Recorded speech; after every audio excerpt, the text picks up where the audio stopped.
Hi, everyone. I'd like to welcome you to our webinar today. I hope you find it valuable. My name is Todd Peterson. I'm in charge of product marketing here at Xcitium. And just some housekeeping. We are recording this. You will have access to the recording afterwards if you want to share it or enjoy it so much you want to watch it again. Also, we will be fielding questions at the end. So if you have a question or a comment, there's that question interface within GoToWebinar. Go ahead and type it in there, and we'll get to as many as we can at the end of our time. So with that being said, I'd like to please join me in welcoming David Brown. He's the new head of our SOC team here at Xcitium. He'll be our presenter today.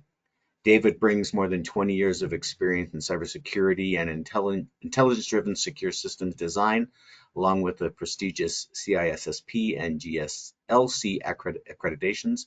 He's recognized as the best CISO of 2023 for his exceptional contributions to reducing risk and improving security. David's a proven leader in incident response, threat intelligence, and defense in-depth initiatives. His extensive expertise spans IT and OT systems, having played critical roles within the U.S. Department of Defense and the UAE and global oil and gas enterprises. So welcome, David. We're excited to hear what you have to say about incident response today, and I'll turn this over to you. Thank you, Todd. Thank you. And how are you all doing today? Hope you're all doing very well. So we're going to be talking about incident response and about having a plan, right? That's a critical aspect when going forward that even today, many organizations still don't have that mapped out.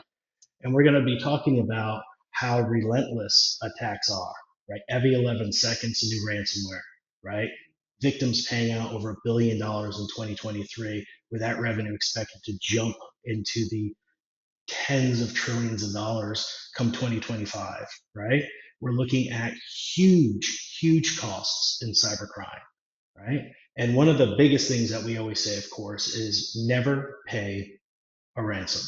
That just encourages and emboldens threat actors to continue to be threat actors and malicious, right? By having a proven plan, you're able to reduce the impact that may happen when an attack occurs, allowing you to recover faster, gain root cause, and better yourself without having to pay out. And that's what we're going to be talking about, right? We're going to be focusing on some of the different areas that we're talking about, right? 450,000 new malware samples being introduced every day, right? That's a huge number, right? Particularly when we're looking at new threat actors using things like ChatGPT and other AI creative engines to generate new malware, particularly around what we call script kiddies, right? People that aren't skilled in particularly what they're doing, but now they have a program that will write that code for them. And all they have to do is find a leaked password online, a weak email credential, and boom, email something in, somebody clicks on something, off we go, right? And we look at huge increases in the small and medium business market, right? Going up almost 43%. Before it used to be just high value targets, big names, but cyber criminals have moved, right? They've gone after softer targets. And that's where the small, medium business people get hit tends to be most because they're soft. They don't have the resources, the expertise, or the maturity to handle a lot of these things on their own. And that's where we're hoping that we can come in to help you lower your risk, right? When we look at risk scores for small, medium businesses, we went from a 66% target risk up to a 90% over the last couple of years, right? That's a huge jump in risk scores, right? We can't be having that going forward, right? Do you have an instant response to handle, to address that 90% risk score that a lot of small, medium businesses have? Right? When we look at an incident response plan, right, it's a formal, coordinated approach to respond to an incident, right? A breach, something that actively has penetrated, something that has impacted you in a way that potentially decreases you from doing business, right? And that's what we're looking at. We're looking at minimizing that impact on your business. If you're a greeting card company and you're no longer able to print greeting cards, that's an impact. If you can't sell them, that's an impact. If your employees have to work from home, but you're still printing greeting cards and you're still selling them, maybe that's not as big as an impact, but there still is an impact there. And that's what we're trying to focus on and try to help organizations get that formal plan, coordinate between the different teams, and have a successful breach response. Right? Again, we talked about the purposes, right? We're going to go over some terms, definitions, response procedures, roles and responsibilities. There's technical roles and non-technical roles that we see in an IR plan. And again, depending on the size and maturity of an organization, you may not have all these roles, so people might have to double up. Some cases they may not be needed, right? Your communication channels. How do you communicate internally and how do you communicate externally? Who are you bringing in on this loop, right? Triage, severity, and of course the incident itself we'll be going over as well and talking about the different items, right? Multiplying impact versus production stoppage, things like that. Again, if the impact or the output of the breach prevents me from opening a door in a building versus prevents my printing press from running, different responses are needed, right? Back to reporting and escalation. Again, different escalations for different types of scenarios and events. And of course, your declarations and your classifications. Is this a breach? Is this just a security event? Where do you make that line and what do you call that? And that's where we're going to go into more details around some of those things as well. So again, when we're talking about our IR team, right, our incident response, right? So again, some of the definitions we're going to have differ, which is digital forensic incident response, and IR, which is just incident response, right? And depending on the verbiage that you use or the framework you're choosing, those will be generally interchangeable, but this is what we're going to be focusing on. You're going to have your technical team. These are going to be your incident response manager, a technical person who's also savvy at driving projects, organizing people, and streamlining that process through, right? Because we're going to have a lot of text below us, we're going to need somebody who can understand what they're saying, one, and as we say in the industry, can herd cats, because they're all going to be off in their own different areas doing a bunch of stuff. After that, we're going to have our forensic analysts. These are our SOC team. These are other members that are actually doing the research into what landed, what was going on, how it proceeded to breach, and how it proceeded to overcome controls. We have our threat hunters who are taking bits of information from the analysis teams and searching for other remnants, things that haven't triggered yet, or things that could be triggering that just aren't alarming because there's too much noise from the main event, right? Because a lot of times we may see distractionary events. We may see a lot of noise and activity over in the left, but the real attack is happening down in the right. And that's where threat hunting comes in. It looks for those things that are beyond sight. And then our security analysts, our day-to-day guys that are maintaining the posture as the forensics and the threat hunters are doing their job, right? So we have the security analysts looking for new things that are going on, trying to maintain control and ensure that the security controls are operating and recording, getting that visibility that's necessary to go forward and continue security operations while the threat hunters and the forensics team are doing their job to discover what this breach entailed and how far it went. Then we move on to our non-technical roles. Some of these may not be necessary in all organizations. Again, we're targeting from a huge international global chain down to a small mom and pop shop, right? The roles that you need here will be determined by your scope and your organization's maturity. Whether you have a CISO, right, a chief information security officer, or a chief information officer, right, a CIO, things like that may or may not be in your organization. And so in that case, you can just kind of roll those roles up and your most senior individual that you may have, right? And again, the IR manager is going to be the liaison to these non-technical groups, right? So again, they're taking that technical speak, they're converting it back into HR talk, legal talk, right? C-level talk, so they can express the information that's needed to be known to the right teams. Our HR team, right? Is this an employee? Does this affect employees? Does this affect payroll? Does this affect something that our staff or teams need to be made aware of? That, hey, pay is going to be late this month, or health insurance got canceled accident, whatever that's impacting to the employers, employees, HR needs to be involved there so they can handle that. And again, if there is an insider issue, right, an insider threat, an employee has done something knowingly malicious or unknowingly malicious that led to something, HR is going to need to step in and either look at possible termination or disciplinary actions within the company. And that kind of goes to legal. If it's an employee or past employee, right, there may be legal actions that you have to take against them. Right? There are also other legal issues that you may have.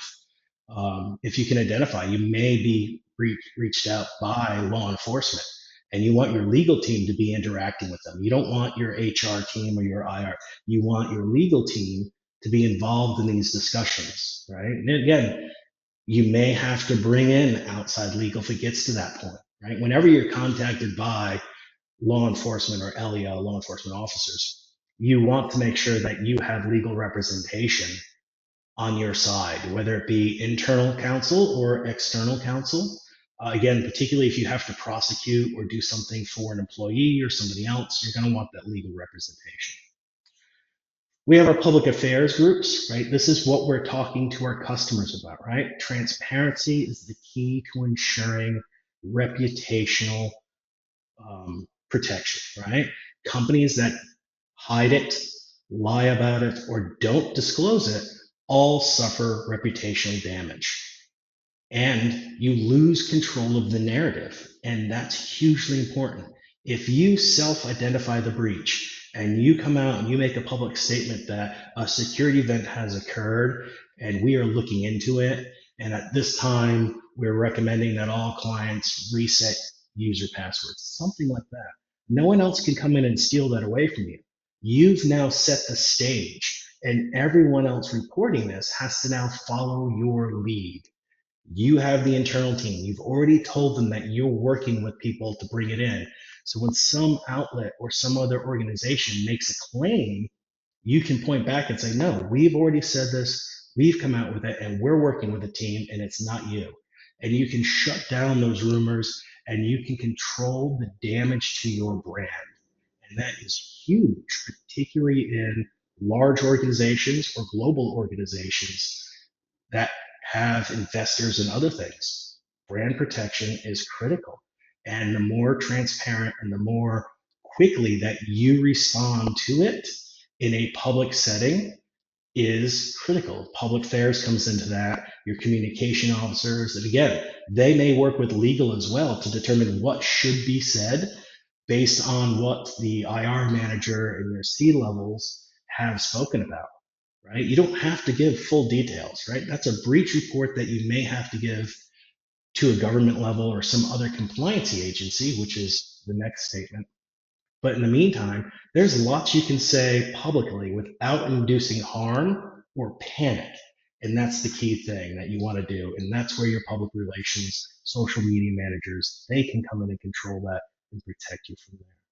Then we come down to a risk and compliance and governance. These are things you have to report. For example, PCIS, HIPAA, right? There are certain organizations that are required to report breaches. State of California, state of Massachusetts, where I'm from, right? These states have breach reporting criteria if it affects individuals or residents of those states. So you need to know what those are, and you need to know how to report that to those organizations. And again, this might be a combination of legal and public affairs, or if you have a dedicated compliance team or officer, they would know how to do that or should know how to do that. And then work with them to get those breach compliance reports out to the organizations that need to have them with the correct information they need. You don't want to give them more than what they need, and you don't want to give them less than what they need, because then they're just going to come back and ask for more, right? We want to share, be transparent, but not give away the keys to the kingdom. So that's where we draw that line, and that's where legal, public, and compliance all come in and work together to talk about what those statements are and who should know about them. And it's critical again. Again, back to some do's and don'ts, right? Don't panic, right? As the Hitchhiker's Guide to the Galaxy said in bold, clear letters, it's comforting, right? Don't react to things. Don't power down boxes immediately upon seeing it. Don't look out to try to pay somebody to fix something. Don't start calling random people for help. Have a plan, and in that plan, page one is don't panic. Page two is activate the incident response team or the CERT team, the computer emergency response team, right? And if you don't have one, don't necessarily need to have one, but your plan should tell you who to start calling and what the first actions would be. For example, you don't want to power off your computers because that could destroy evidence. But you probably want to stop outbound network connections and inbound network connections to your environment. That's much safer and easier to do. It then limits the damage that could happen and continue by isolating your environment from the rest of the world while allowing forensic evidence that isn't persistent to be remained for discovery and acquisition. Right? Discuss the incident unless directed to. Again, we don't want to have employees posting things to Twitter, right, or X, whatever it's called this week. We want public affairs to make official statements on these things. They're the ones that are posting and talking about it, not employees. So every employee needs to know that when this happens, you don't say anything. We as the organization, through the correct people and channels, will say something. And again, that's where HR comes in. If an employee is doing something, they need to be dealt with. I have been in many organizations where something has happened and employees have started to take pictures with their phone and immediately start posting these things on the internet. You can't recover from that, right? You need to have policies in place that tell employees that if they do something like that, they will be punished within the bounds of the organization, right? You can't have that unchecked information going out there. Using domain or admin credentials, right? If you suspect a compromise, right? You just don't want to go around and start logging into other boxes with potentially compromised accounts. One of the things that we say or that we recommend is that you have accounts that are suspended or like disabled in your environment. Those are your emergency accounts, or you create them on demand. Your checklist says now create new admin account XYZ. So that way you can start to do things with accounts that aren't active. So A, you're not potentially allowing the attacker new points in, and B, from a forensic and a logging standpoint, we can see that, oh, admin account 187 is our admin account that we only activate during an incident. And we can see that it's doing these changes, so we know that's us, right? Versus default admin or something like that. Was that a threat actor? Was that somebody of us doing something? Things like that. Again, we talked about shutting down machines, right? Because we talk about persistent and non-persistent data, non-persistent things that live in memory and in network caches. We want to capture that, particularly for attacks that live off the LAN, that are fileless, for example, shellcode, things that were written through command prompt and then posted to the box. We want to try to capture that. That's in memory still. That's in caches. And when we shut down boxes, we lose all that. Execution of non-tooling, right? So if somebody has an affected box and they start to open more applications or try to do things, they're contaminating that box with other information that your forensic team now has to go and dig through and weed out, right? We don't want that. We want only the tools that we've predetermined to be allowed to be run by the predetermined accounts with the predetermined people, right? So when a box gets compromised, the employee should know that they just walk away, step back, call somebody, but that's it. Don't do anything else in the box until directed by that CERT team or that IR team to do something. In this, I can't stress this enough. Do not interact with a threat actor. An adversary wants to antagonize you. They want to get you to do things to touch them more. And that's something you do not want. You don't want to try to follow IP addresses, follow Bitcoin wallets, follow Twitter accounts, start interacting with them on the web. Don't go to their dark web page, right? That is not something you want employees to do. You want seasoned and professional threat intelligence agents and analysts to do that on your behalf, whether you have them internally or you seek them from a third party that's trusted that you've hired contractually to do that. But absolutely, you do not want your own staff and people handling and operating with that. Some of the do's, right? We want to collect that volatile data that we talked about, that non-persistent data. We want to collect critical forensic artifacts. And we do this through the forensic analysts and the forensic tools that are pre-approved. And this comes back to something from legal standpoints. If you have to prosecute, you have to determine to the court that the tool you were using was forensically sound and safe, which means that ahead of time you've collected a drive, whether it be a CD, a thumb drive, network share, whatever it may be, of tools that have been hashed, correlated, and stored and rendered immutable, meaning that you can't change them.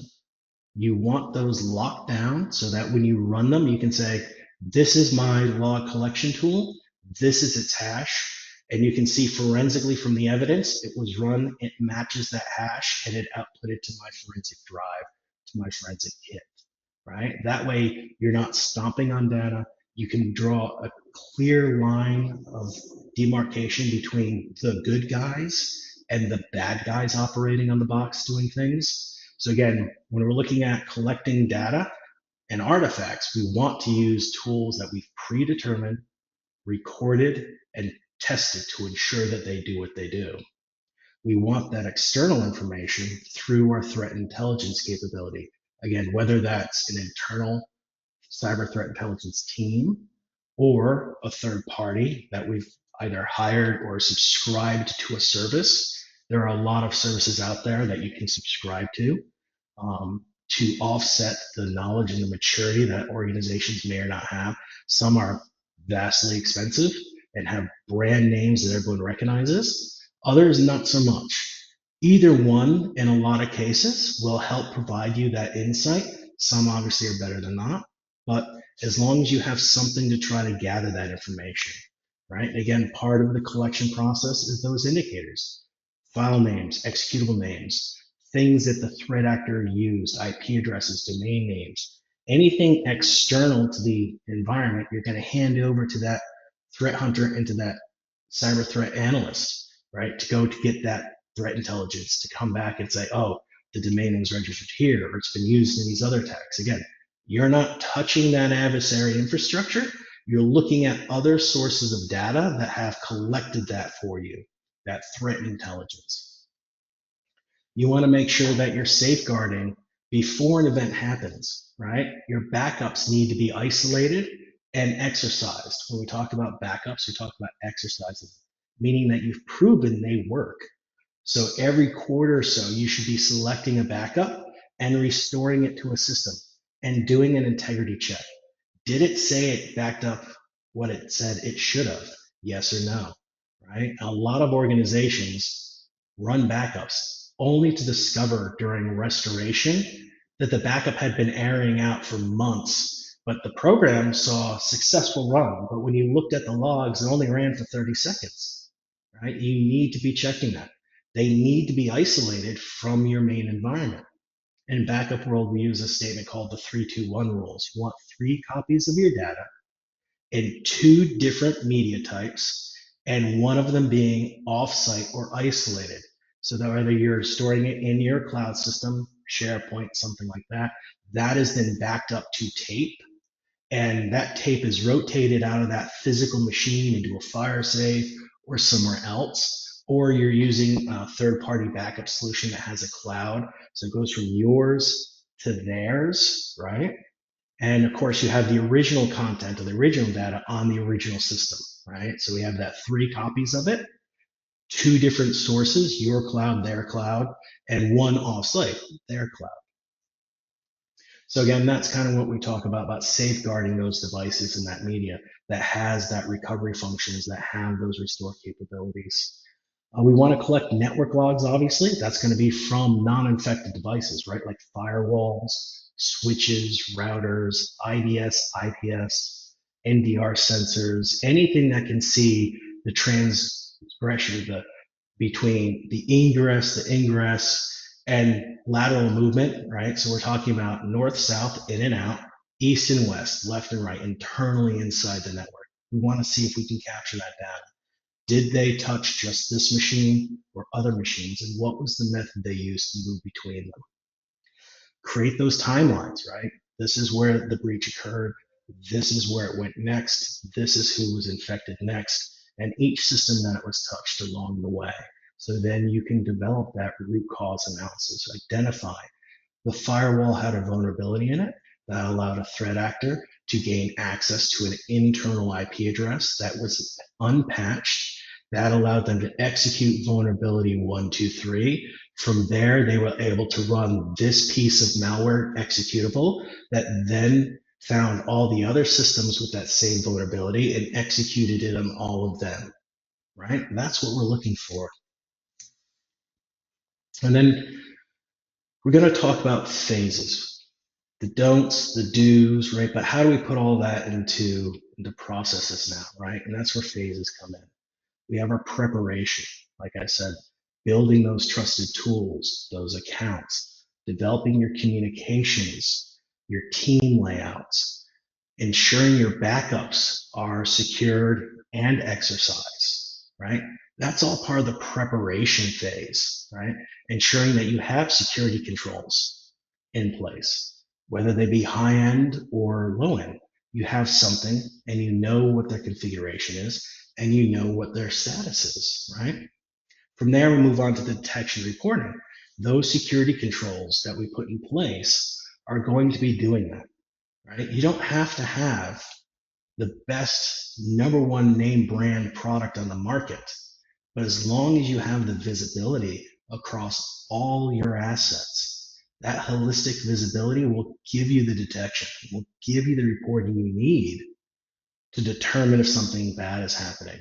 Products like Xcitium provide all that in a single pane of glass where we have our endpoint management that manages the host itself, the operating system, tells you about patches, tells you about vulnerability, allows you to patch them, gives you asset awareness. Then, of course, we have our endpoint protection software, we have our EDR solutions, and we have our patented zero dwell technology that captures and isolates threats that aren't known, that AI and machine learning can't figure out, that don't have signatures. Our zero dwell technology snatches them as they run because it's active and running at the hardware level inside the box.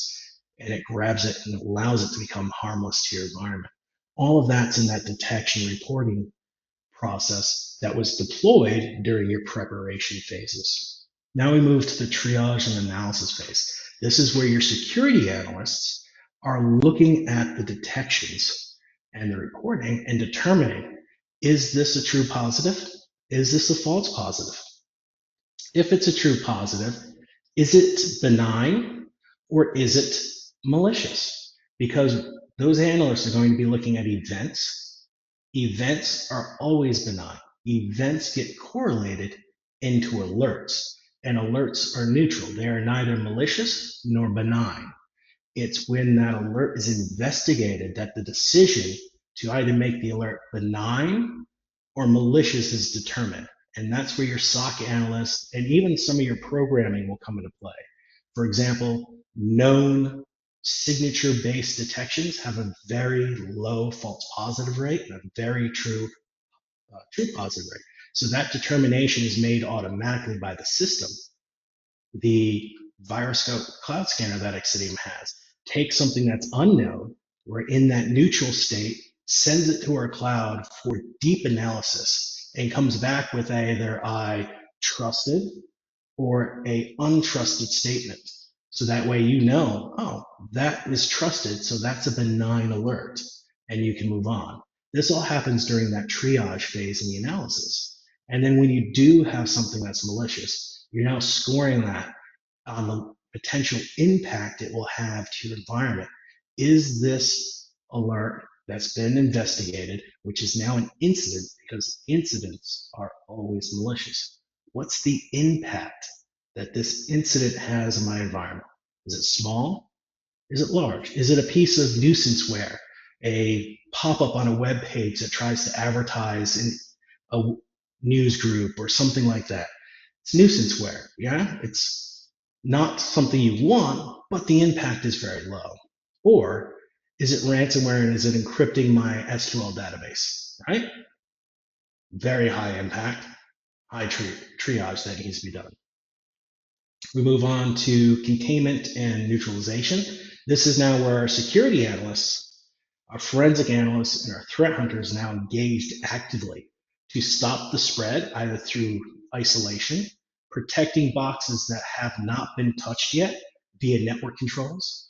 For Xcitium, for example, Xcitium's firewall, which is built into every endpoint product that we have, you can deploy firewall rules that protect the unimpacted systems from the impacted systems. You can deploy that rule to the impacted systems and then stop them from talking to other systems. You can go to your network switches. You can engage NAC, network, access controls, and say you can only talk to these people now. We used to use the term OK corral and not OK corral, right? When we had infected machines, we'd automatically move them via the network switches into the not OK corral, which only had access to the antivirus servers, to the definition servers, to the forensic toolkits, right? Where they couldn't touch anyone else out in the environment. Everyone else remained in the OK corral. Bad systems moved into the not OK. And as they got cleaned and moved, we moved them into a staging area and then we moved them back into the OK corral, right? All that comes into the containment, the isolation. The neutralization is, are we able to eradicate this threat through an updated endpoint protection signature, for example, where we can deploy it to everyone, run a scan, and have it automatically take care of the problem for us? Or do we write a custom rule for our host intrusion prevention system HIPS and deploy that? Or do we have to manually get involved or use some other procedures that we can deploy through the Xcitium host management to take actions? For example, a PowerShell script or some form of delete or remove. What needs to happen? We make that determination, we move forward, and we do that. We're neutralizing that threat now. We've determined what it is, we determine what it's doing, and we now know how to remove it. So we go ahead and do that. And then, of course, we have the post-incident activity. That's doing our root cause analysis. It's doing our lessons learned. What did this tell us about our environment? What holes did we discover that we didn't know about? What processes in our prevention and preparation phases failed?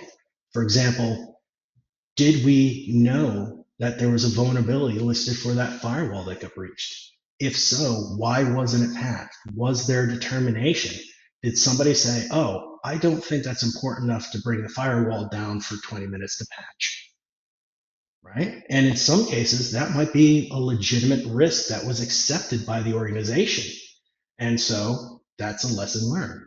Other cases, it may not be. It may be something that was a 0-day that no one knew, that came upon and acted, right? That's things we learn. How can we then do better with 0-days? Do we need more virtual controls around patching and access? Do we need more physical controls, more network firewall devices in place, right? To try to go out different vendor firewalls, for example, the egress firewall or the internet facing one, a different vendor than the internal firewall.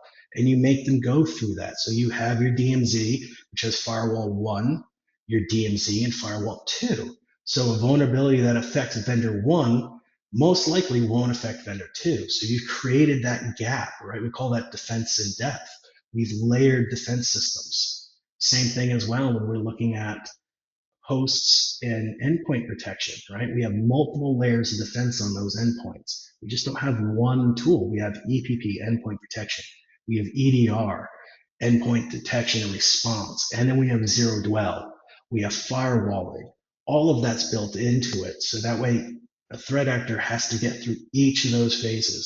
Our goal is to degrade, deny, and even deceive their ability to reach their objectives. Again, we've just kind of talked about all this. We're going to go through and highlight some of the key areas of each of these phases, right? So again, creating your incident response plays, documenting, creating those teams, setting incident response communications, right? Conducting tabletops, right? Have you ever acted it out, right? Have you done a drill where you've said, like fire drills, right? Most organizations that have buildings have fire drills. And every quarter or every year, somebody goes off, sets the fire alarm off intentionally, and everybody's going to gather in the location, go through the roster, make sure everyone left the building. You need to do that with your incident response plans too, right? We call those tabletops, where somebody in the middle of the night calls in, right? The boss comes in and says, "Hey, we're going to have a drill tomorrow," and activate. And then at 11 p.m., whenever, somebody calls everyone on those teams in, and they sit there for the next couple hours and walk through what they're doing. And if you want, you can hire additional teams or pen testers, things like that, to come in and actually do that in real time and have an unscheduled or unannounced drill where you're releasing something in your environment that you know is not malicious but should trip all the bells and alarms and activate and walk that through, right? That's all part of that, right? Preparation, the hardware, the software, both for the preventative and the reactionary that you need, right? When we look at things, we are talking about the left and right side of boom, right? Everything on the left side of the boom is prevention. Everything on the right side of boom is reaction. So you need both of those set up. We hope we never have to get to the reaction tools, but they need to be known. You need to know where they are. You need to have access to them, right? The detection and reporting, we talked about this, right? It's your endpoints, it's your networks, it's your active directories, right? These are the logs, these are the tools that you need to be monitoring and looking at in real time or near time, depending on the size of your organization, your risk acceptance, looking for these things that could be potentially showing you where a threat actor is moving from, moving to, or is already active in, right? Again, a lot of these are based on your endpoint protection tools, right? Whether it be EDR logs, antivirus logs, right? Our Xcitium tools all report to our SIM. So it's a single pane of glass where you can see all of these alerts and all of these logs in a single place, because our sensors capture your proxy logs, your network logs, your Active Directory logs, your cloud logs, for example, O365. All of that's being brought into a single pane so your analysts can see that in a timely and organized structure, right? Back to the different types that we've talked about already, right? We're looking at the types of categories that we have, the threat and the severity, impact, right? Because impact is critical here, right? We can look at unauthorized access, hacktivism, low impact. The website was defaced, for example, right? That doesn't stop your business. That just provides a funny picture or something else out there, right? But a denial of service, again, that could be a hacktivist or an opportunistic group, and that could have a moderate to high impact, because if you're doing e-commerce and they take down your business, well, that impact is higher than somebody just defacing your website by putting up inappropriate pictures or slogans or things like that, right? And then we have those different types of threat acts. We have the advanced threat, right? Threat actors. Those are highly sophisticated teams of threat actors, whether they be state sponsored or professionals. We have hacktivism, the groups out there, Greenpeace and all of them that go out there that hack or try to disrupt businesses because they have an ideology that you or your business disagrees with. And so they want to punish you for disagreeing with their belief system. And we see that quite a bit, particularly in the groups like Anonymous and some of the other script kiddie based low value groups out there. We see the insider threat. Rare, but it does happen. Those tend to have either no visible impact because they're stealing something for sale later on, or critical impact because they're being destructive. Opportunistic is the most common threat organizations face in the world. No matter who you are, an opportunistic group will be your 95% of all the attacks you're going to see are going to be opportunistic. Somebody somewhere found a hole and they've sold that hole to another group, whether that be hacktivism, advanced threat, whatever. They've sold that to somebody else, and now it escalates, right? Opportunity allows so many things in there, right? This old statement of locked doors keep honest people honest. That's exactly what we're talking about when we're talking about opportunistic threats. Somebody didn't lock a door, and now somebody wants to exploit that open door. So those are going to be where everything's majority coming from in your organization, and that's what we want to trump. Vulnerabilities, weak passwords.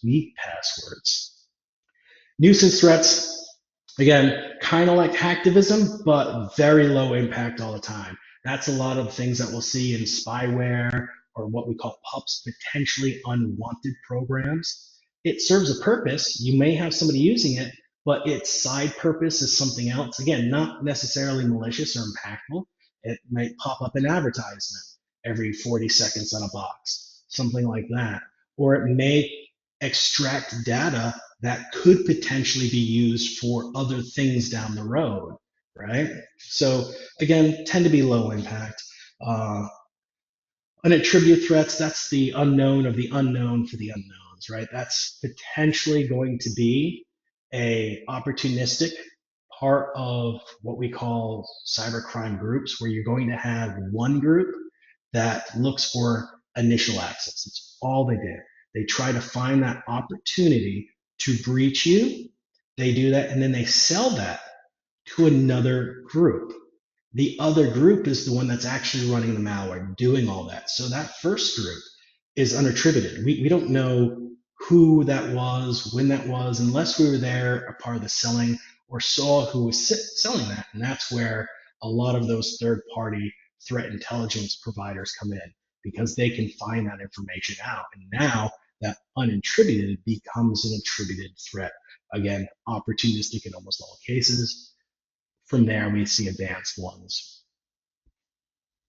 And again, impact, we talk about impact, we're talking about low, moderate, high, critical. And in some cases, you may even bridge low and moderate together or high and critical together, right? It depends on what your risk appetite is and what the potential business disruption is.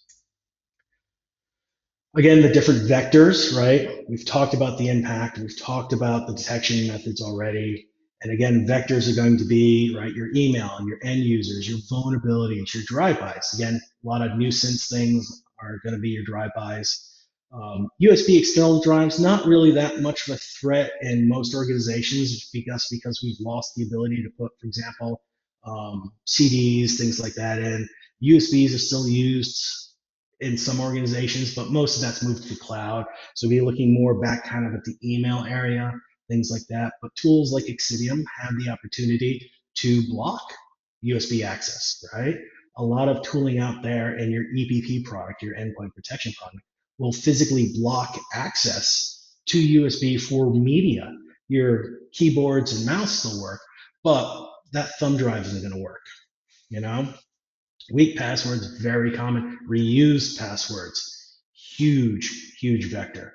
Having employees use their corporate identity in non-corporate functions is a leading cause of corporate breach. Whether that be an email address on LinkedIn, using the same password, a Facebook account, a Twitter account, a shopping app. I've been in many cases where their Deliveroo or their DoorDash account was compromised, and that's the same account they log into their corporate VPN with, right? Again, that's HR putting out policies around how to handle that stuff, and then putting penalties in place when it's discovered. Again, back to the type of mitigations that we're seeing, patching, awareness, what we just talked about reusing passwords, host hardening. Again, when we're looking at making sure patches are done, we're disabling things that we don't need. Least privilege is something that some organizations still struggle with, but MDR services like Xcitium and through our professional services, we can help you get to those areas, particularly around hardening and least privilege, that some organizations just struggle with getting. That exposure of data, right? Having plans in place and having documents that have classifications on them, right? Public, confidential, things like that. So that way, if data is leaked, that Word document, that PDF, you can look at its metadata and see its classification. Oh, it's for public. The impact is now low, or it's confidential, or internal only, or financial. The impact is now higher on the scale, and you know how to react to that just by looking at the documents, right?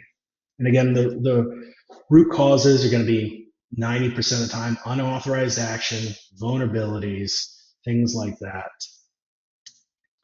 We get to the triage, right? Again, this is what we're talking about, the generating a baseline to understand your normal behaviors. This is something that almost all tools do. Xcitium, when you first deploy it, we have specialized baselining modes that run, that take a look at what normal good activity is, records that, and then now creates alerts for when something deviates from that, right? That's also what is commonly referred to as like UBA, right? User behavioral or enterprise EU, enterprise behavioral, things like that, where we're looking at here's what our baseline says, and here's the deviation, right? Those create alerts. Routine security evaluations, right? Taking and performing those event correlations, making sure that these events get correlated into alerts and those alerts are investigated, right?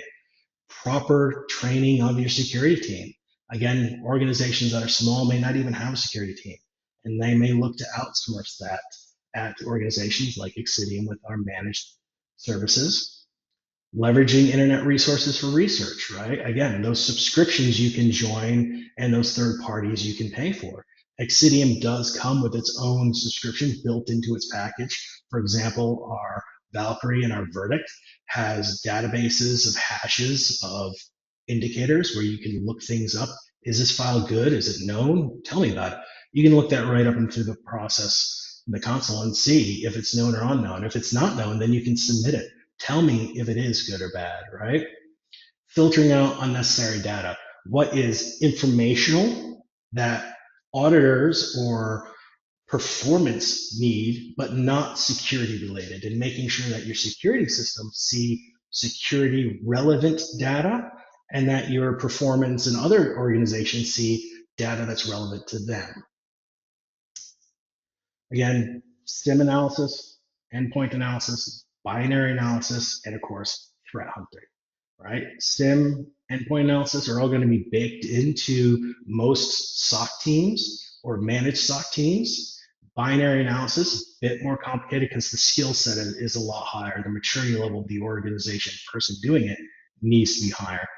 And again, you can either have that baked into a SOC service like Xcitium, or you can outsource that to a third party like Xcitium.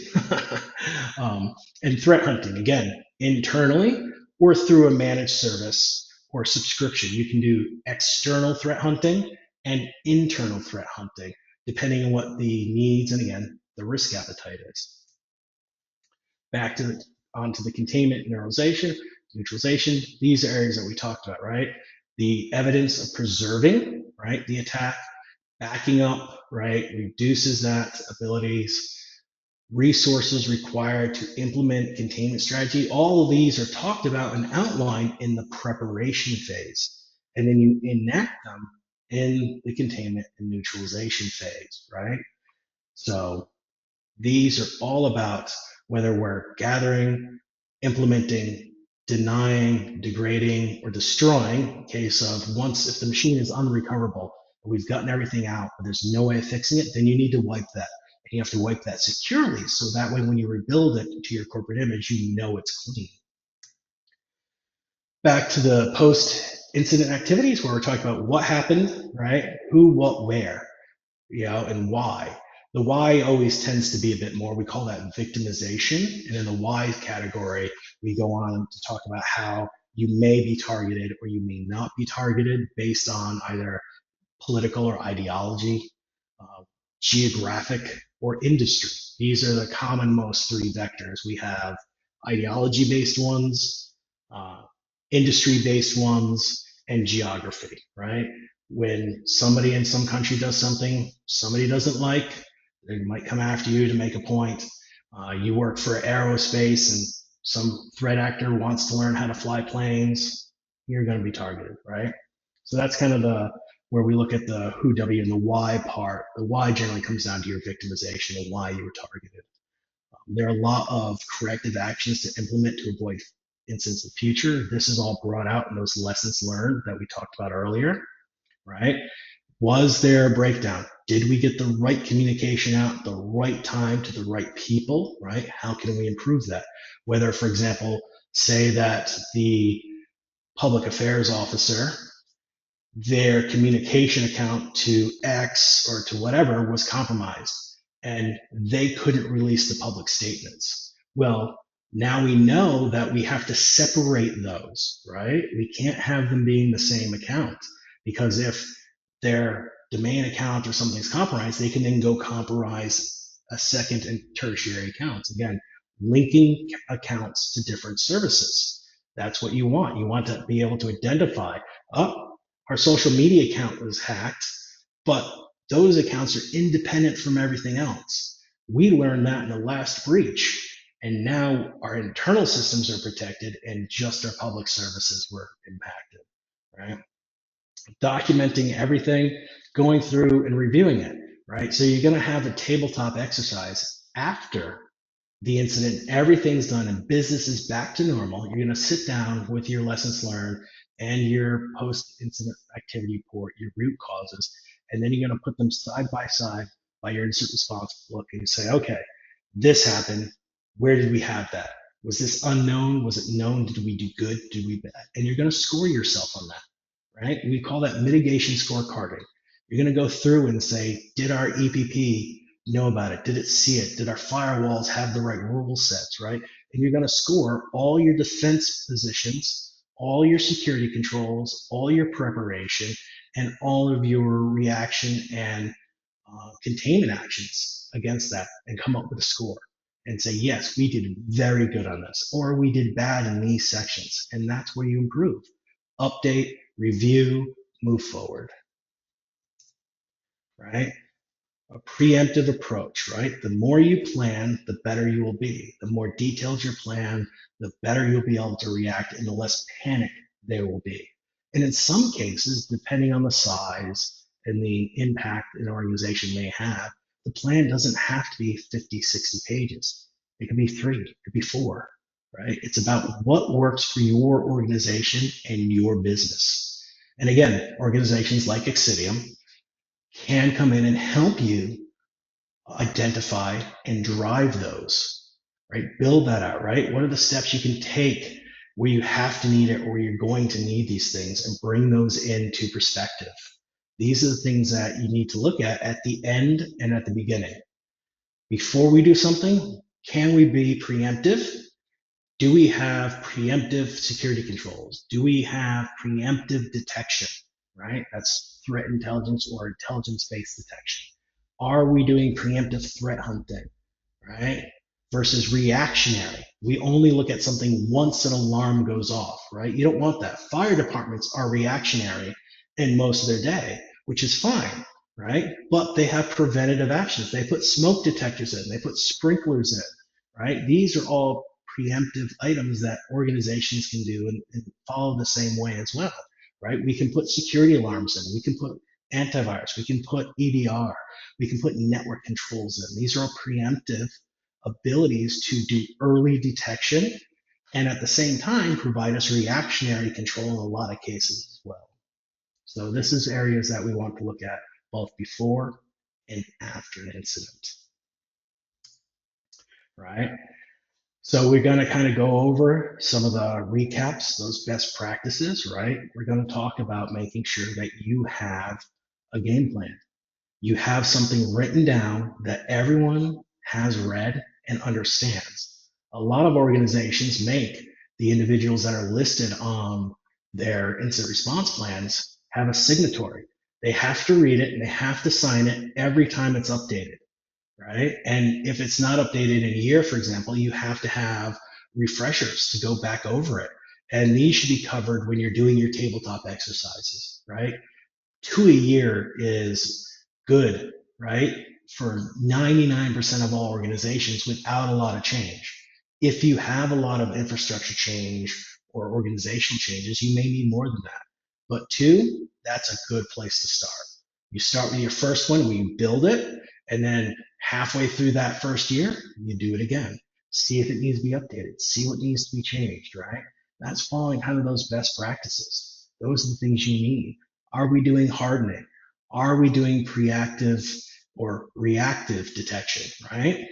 Are we looking at vulnerability management? Are we looking at attack surface management, user management, credential management, right? Have we employed, for example, password managers to our teams so they don't have to remember or write down or use simple passwords? And with password managers, you can ensure that different functions have different accounts because the end user now only needs to access their password manager or their password vaults to gain access to different services under different accounts.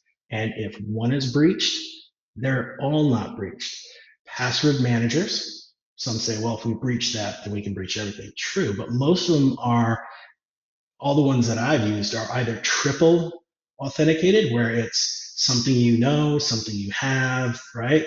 Things like that, where you're looking at the device is a trusted device because it's got a certificate on the device and that device is trusted. Then you have the username and password for the password manager, and then it prompts you for something else, something you are, or something you have. Something you are would be biometrics. Something you have would be a token, an RFA token, or some other two-factor token that you would use to gain access to that, right?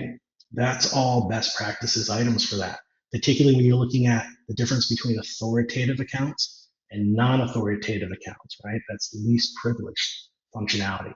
Password managers allow, or password vaults, depending on the organization size, allows for greater use of least privilege because you can physically separate those accounts out, ensuring that two factor in some way, shape, or form is enabled on anything, particularly anything that can be accessed from the outside.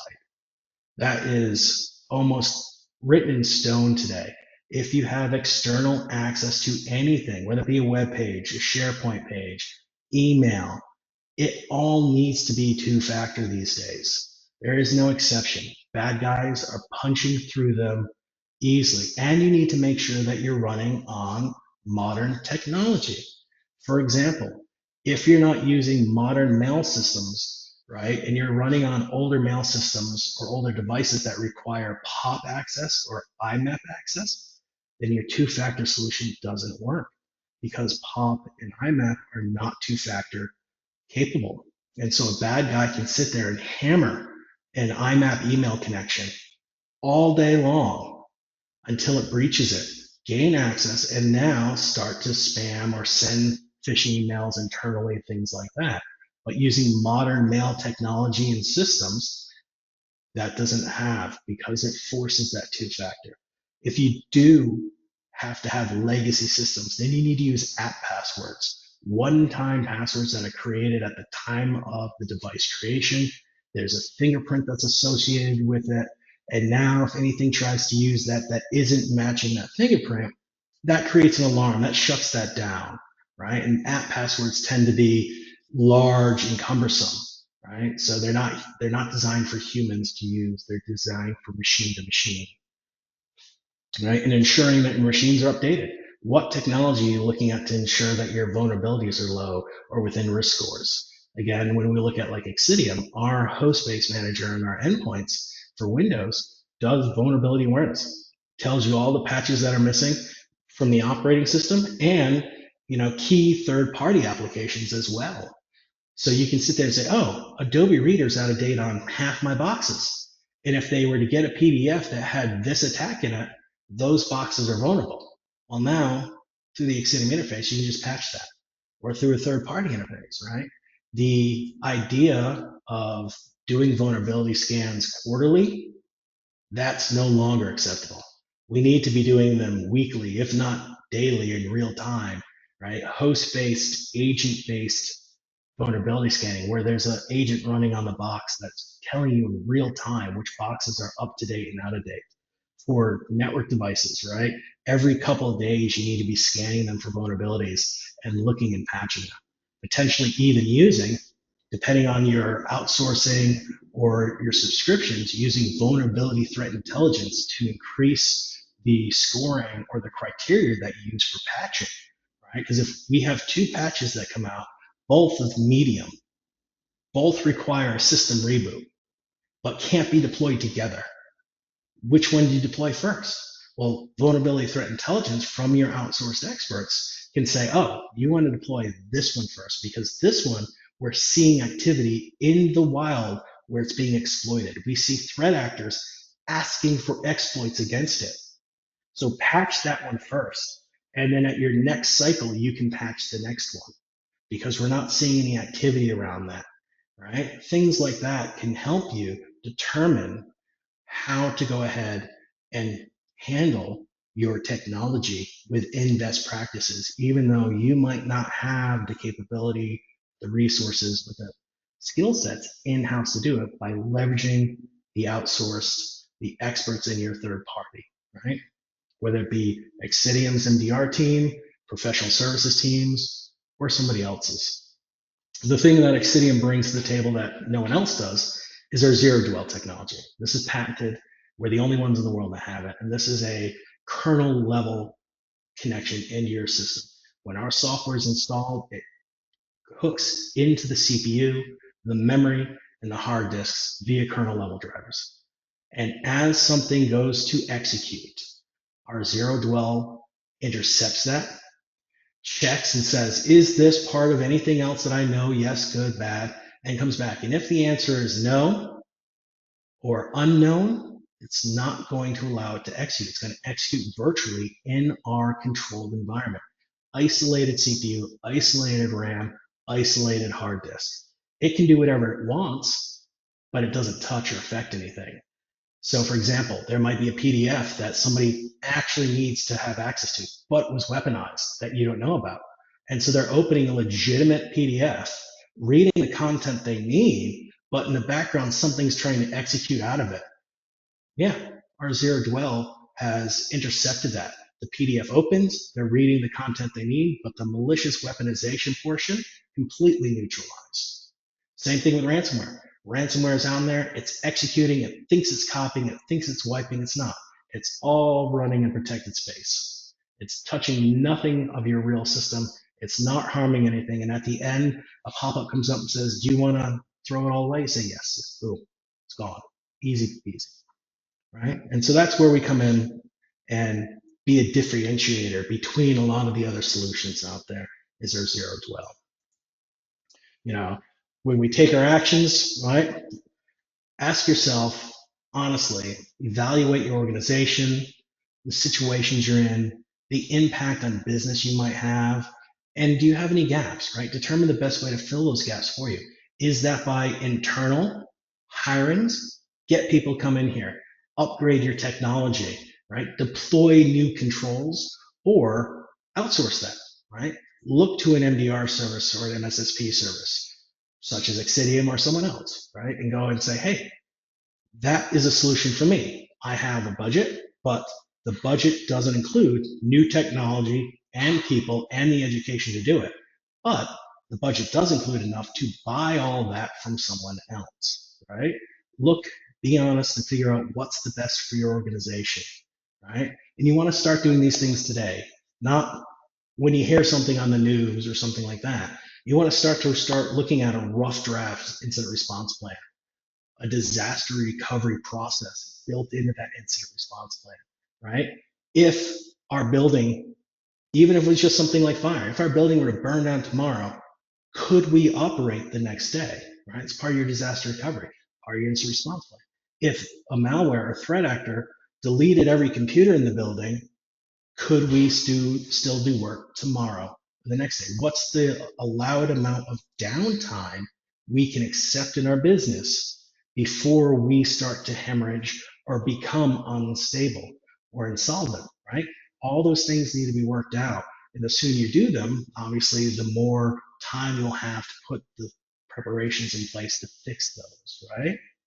You can talk to us at any point, reach out. We can help you. We can manage your systems. We can manage your teams. We can help you achieve the success you need. And again, zero dwell. We're the only ones that have that. And we're the only ones that can say that even if you were to get ransomware in your box, our zero dwell catches that ransomware. It's not going to affect you. And say, for whatever reason it does, incident response as part of the Xcitium program with our manager is included. There's no cost to that. So we'll go and we'll enact your plan that we've created with you and run through it. And we'll provide the forensic analysts. We'll provide the threat hunters. There's no cost to you because that's part of our commitment, our zero dwell commitment, that no malware is going to be dwelling on your system. So at that point, I will end my statement now, and we'll go off for questions and turn it back over to Todd and see if there's anything out there that I can potentially answer. Thanks, David. That was awesome. I hope everybody found value in that. There were a couple questions. I just answered them in line during it since we were up against the top of the hour.